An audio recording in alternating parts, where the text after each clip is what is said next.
Israel का जो attack था, अगर आप देखें कि पहले 15 घंटे उसको उठा के देखें कि कल जब रात 3 बजे उनका पहला अटैक हुआ है इसराइल का, तो इस अटैक की आज से नहीं है, ये अटैक जो है वो पिछले 35 साल से इसराइल की जितनी जो है प्लानिंग है, स्ट्रेटेजी, उनकी इंटेलिजेंस की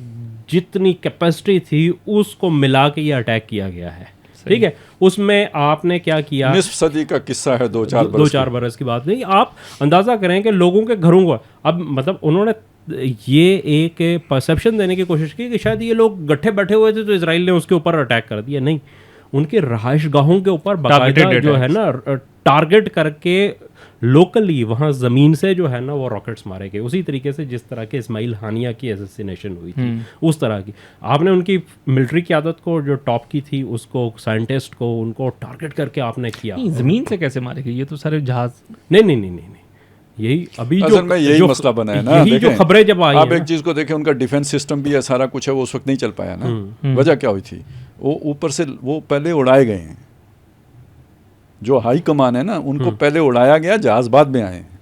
अच्छा, ये जो है यहाँ से मतलब ये इंटरनल अटैक्स थे। यस, उसके अंदर बाकायदा उन्होंने स्टेशंस बनाए हुए थे। यार वही बेवकूफ़ियाँ हैं ना सारी। एक तो वो वाला जो जिसका मैंने बताया ना, अंदर एक इवल फोर्स है, ठीक है, और दूसरा उन्होंने इंडियन को सेड़े हुए थे सारे। जी नहीं, इंडियंस के अलावा भी खालिद साहब, एक तो ये है कि वो इसराइल को अपना ईरान को शायद अंदाज़ा हुआ होगा कि वो इंडियन इंटेलिजेंस के वो नेटवर्क जो पाकिस्तान को के अंदर इंसर्जेंसी को जो सपोर्ट करने के लिए ईरान में स्टेशन थे, वो सारे इसराइल के काम आए इस पूरी उसके अंदर। एक तो चीज़ ये थी। दूसरी चीज़ असल में एक और भी है कि इसराइल अपना ईरान ने जो है ना वो बहुत सारे झगड़े बिला वजह भी मोल लिए हुए थे। मतलब बलोचों से भी उनका झगड़ा, ये मतलब पूरी मुस्लिम कौम के लिए और हर रियासत के लिए ये एक लम्हा फिक्रिया है कि भाई इस चीज़ से सीखें कि जो अपने मामलात हैं उनको हल कर लें। फिर कुर्दों के साथ अलग मसला है, वो उसमें आ तो गए इक़्तिदार में, लेकिन वो अपनी जो भी मसलकी खोल है ना उससे पूरी तरह बाहर नहीं आ सके। तो ये जो बलोचों के साथ उनका एक मसला ये भी था कि वो ज़्यादातर सुन्नी उल मसलक थे, तो ये बस नहीं, फिर कुर्दों के साथ मसला है, अरबों के साथ मसला है, आज़रियों के साथ मसला है, मतलब बहुत सारे पॉकेट्स जो है ना छोटे छोटे होते हैं ना, जब आपके अंदर वो होता है ना, जो अभी हमने जिक्र किया कि भाई ह्यूमन तो वो अपने आप को ही समझते हैं, इसी तरह आप देखें तो यहूदी अपने आप को ही समझते हैं, वो तो जेंटाइल कहते हैं सबको, जो है बाकी जेंटाइल्स हैं। ये मसला ईरानियों के अंदर भी है। नहीं, ये तो सर मसलक हमारे भी मौलवी कौन सा किसी दूसरे को फिर मसलक देखें, कई चीज़ें जमा हो गई हैं ना, कोई एक यानी वो एक होता है ना मरकब मुसीबत, तो वो एक तो वो वाली हो गई मसले की। दूसरी ये जो है ना वो नेशनलिज्म वाली, या आप ये भी कहना कि वो जो एक सुपरमेसी वाले कॉन्सेप्ट होता है ना, वो भी था कि शाही ख़ानदान, वो 5000 साल की तारीख दिमाग ख़राब करती है। और इसी वजह से देखें इंटरनल उनकी इतनी मतलब वीक होना, देखें इस्माइल हानिया का भी मारा जाना, फिर यह है कि उससे पहले उनके बहुत से साइंटिस्ट जो है वो इसी तरह मतलब असैसिनेशंस ही हुई है ना जी, बहुत ज़्यादा जो है। असल में आप ये देखें ना, पूरे इस इलाके में किसी भी हुकूमत के पास ऐसे वसाइल तो नहीं है कि इसराइल के मुकाबले में अपना दिफा कर सके। मतलब इस तरह के वाक़यात हर जगह हो सकते हैं। वो अगर मिस्र में नहीं कर रहा तो मिस्र शरीफ बच्चा है तो नहीं कर रहा, मतलब उसकी इज़्ज़त उसने रखी है। सऊदी अरब में नहीं कर रहा तो वो शरीफ बन के उसके आगे बैठा हुआ है, उन्हें ज़रूरत नहीं है करने की, वो जो कहते हैं वो हो जाता है। लेकिन वो करना चाहे तो हर जगह कर सकते हैं। सही बात है। मतलब उसका खैर मोसाद की और भी चीज़ें हैं कि उनको किस तरीके से सपोर्ट मिलती है और वेस्ट पूरा उसके पीछे होता है, तो वो एक अलग कहानी है। लेकिन बहरहाल जिस चीज़ को हम कह रहे थे कि उसका जो पहला परसेप्शन था ना 15 घंटे का, तो उसमें तो ऐसे उन्होंने जो तासुर बनाया कि ईरान ख़त्म हो गया, वन साइडेड जंग है, बचा ही कुछ नहीं, सब कुछ जो है ना। लेकिन 15 घंटे के बाद आहिस्ता आहिस्ता फिर रिवाइव होना शुरू हुआ, और आज रात को जो अटैक था उसने तो पांसा पलट के रख दिया। मतलब आप ये देखें कि इजराइल के अंदर मिसाइल जाके गिर जाना को बड़ी बात नहीं है, हमास के गिरते रहे हैं, हौसियों ने बहुत सारे चीज़ें टारगेट की हैं, लेकिन इजराइल की मिनिस्ट्री ऑफ डिफेंस जो है, जिसको वो कहते थे कि ये सबसे सेफेस्ट पॉइंट है, उसको जाके हिट करना कि आपने अलग अलग लोगों को उनके रहायशगाहों पे मारा है,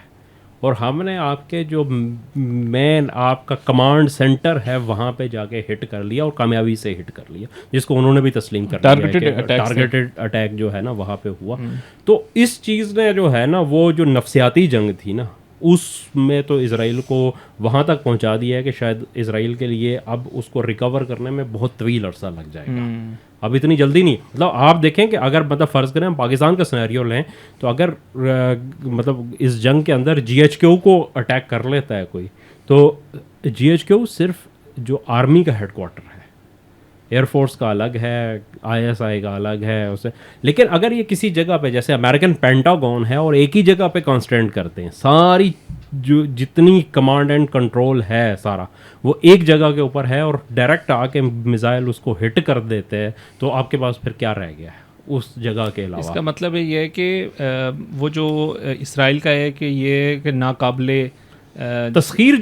वाला जो कॉन्सेप्ट है, और फिर इन्होंने अपने यहूदियों को, जैसे हमने कहा है कि ये तो डायस्पोरा में थे, इन्होंने सारे पूरी दुनिया से लोगों को इकट्ठा किया और यहाँ सेफ्टी का, सिक्योरिटी का, और फिर यह है कि पैसे का लालच दे के, ये तो डरपोक कौम है। ये तो आपने जब लेबनान बॉर्डर का विजिट किया जी तो आपने ये तो खुद आंखों से देखा था, वो बताया भी था। अच्छा फरूक भाई कि ये कि पूरी की पूरी बस्तियां खाली वो तो थी, मतलब वहाँ पे बहुत सारे लोगों से जब बात हो रही थी, जब हम जनूबी लेबनान में थे तो वहाँ पे ये डिस्कस हो रहा था कि है क्या, तो वहाँ पे लोगों ने मतलब चीज़ें जो बता रहे थे जो कि अच्छा लोगों का वहाँ पे मतलब पीसफुल हालात में जो कि उस तरीके ओपन बॉर्डर है तो एक दूसरे के साथ ताल्लुकात भी थे, जो मुकामी जो है इज़राइल के लोग हैं और उनका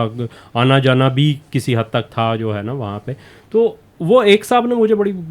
पते की बात बताई, उसने कहा कि देखें एक अमेरिकन जो है वो यहूदी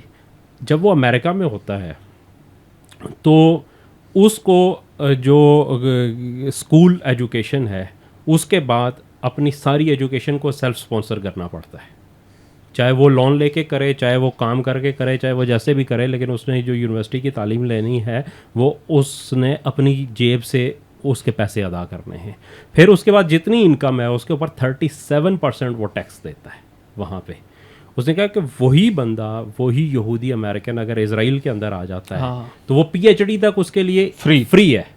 अच्छा वो उसके बाद उसको घर मुफ्त मिलेगा, अलाउंस मिलेगा, गवर्नमेंट देगी उसे घर, या घर देगी या उसका किराया देगी उसे। फिर उसके बाद ये है कि उसके पास सिर्फ और सिर्फ 1% टैक्स देता है यहाँ पे, वहाँ पे 37% अपनी इनकम पे टैक्स दे रहा है और इज़राइल के अंदर 1% टैक्स दे रहा है। और फिर आपको बड़े पैमाने पे लोन मिलता है, मतलब इज़राइल के अंदर किसी भी बंदे को कारोबार करने के लिए उसने कहा है कि $1 मिलियन तक का लोन जो है वो बग़ैर किसी गारंटी के जो है ना वो बैंक्स दे रहे हैं। पूरी दुनिया के जो बैंक्स हैं वो चूँकि बैंकिंग सिस्टम भी पूरा यहूदियों के पास है तो वहाँ पे लोन मसला ही कोई नहीं है जो इज़राइली सिटीजन्स हैं उनके लिए। तो ये वो चीज़ है जिसकी वजह से लोग इसको सेफ हेवन समझ के यहाँ पे आए हुए हैं, ठीक है, और वो वहाँ पे रहते हैं। आप एक मुल्क की देख लें कि इज़राइल जो है जिसकी 67% जो आबादी है वो ड्यूल नेशनल है, वो किसी और मुल्क की नेशनलिटी है उसके पास और इज़राइल की नेशनलिटी भी है, तो वहाँ पे वो बैठे हुए हैं। तो जब ये सूरत हाल है कि वहाँ पे सिक्योरिटी की ये सूरत हाल होगी जो आज हमें नज़र आ रहा है कि मतलब वो अगेन हम थोड़ी देर पहले भी ये बात कर रहे थे कि जब पाकिस्तान के ऊपर इंडिया पाकिस्तान की जंग चल रही थी तो हर चीज़ नॉर्मल थी, लेकिन आज की अगर आप उठा के देखें जो सोशल मीडिया का दौर है, ज़ाहिर कोई मुश्किल नहीं, आप तल अवीव को सर्च कर लें या हैफा को कर लें या किसी भी शहर के जो है ना लोकल ट्रेंड्स को उठा के देखें और उनकी पोस्ट पढ़ें तो वहाँ कोई कारोबार नहीं चल रहा, हर चीज़ बंद है। अमेरिकन सफ़ीर ने भी कह दिया कि मैं 5 दफ़ा कल मुझे पनाह लेनी पड़ी, भाग भाग के जो है ना बैंकर में घुसना पड़ रहा है। तो इस किस्म की कंडीशन, तो इसको प्रोलॉन्ग करना इजराइल के लिए मसला है, शायद ईरान के लिए इतना बड़ा मसला नहीं है, ये जंग चलती है। फिर दूसरी चीज़ ये कि एयर डोमिनेंस जो इसराइल का सबसे बड़ा हथियार था जिसको वो कहते थे कि उसका मुकाबला ही कोई नहीं है, तो अब ये जो इतलात हैं जिसको ज़ाहिर है टर्किश मीडिया ने भी कंफर्म किया है, ईरान का दावा था और उसके बाद अब यूरोपियन मीडिया भी उसको कंफर्म कर रहा है। ईरान का तो 3 जहाज़ गिराने का दावा, 3 जहाज़, 2 F-35 और F-16 को, और एक पायलट भी उन्होंने कहा कैप्चर किया, उसकी वीडियो भी वायरल है उसके अंदर। तो बज़ाहिर ऐसे लग रहा है कि ये कामयाब दावा है। तो एयर डोमिनेंस भी जो है ना अब इसराइल की वो नहीं रही जिसको वो कह रहे थे कि खित्ते में कोई उसका मुकाबला नहीं कर सकता। अभी के ईरान की कोई मतलब एयर पावर उसके पास है ही नहीं, उसके पास तो बहुत पुराने 80s के बाद का कोई जहाज़ नहीं है। रशियन SU जो है ना 30 कुछ उनके पास 5 साल के जहाज हैं जो वो शाह ईरान के दौर शाह ईरान के दौर में वही F-14 टॉमकैट जो है उनके पास है कुछ, और वो भी बहुत थोड़ी मिकदार में। और उसके पास भी आप देखें ना कि 70s के जो रडार थे या वो सिस्टम्स थे वो आज की दौर में कैपेबल ही नहीं है कि वो मुकाबला कर सके। इसके बावजूद उनकी एयर डोमिनेंस को चैलेंज हो गया है और यहाँ पे सूरत हाल अब बदल गई है। अब जो है ना अगर ये जंग जितनी प्रोलॉन्ग करेगी, अब ये देखना ये है कि कितना अरसा जो है ना चल सकती है। जितना ये आगे जाएगा तो इज़राइल के अंदर जो पोजीशन है वो उसकी कमज़ोर होती रहेगी। और तीसरी जो सबसे इम्पॉर्टेंट चीज़ मैं समझता हूँ इसके अंदर वो हमें समझनी होगी कि मैं कल से देख रहा हूँ कि सोशल मीडिया के ऊपर भी और इंटरनेशनल मीडिया के ऊपर भी इज़राइल के ऊपर एक पटाखा चल जाता था ना तो पूरे यूरोप और अमेरिका में एक भूचाल आ जाता था पब्लिक के अंदर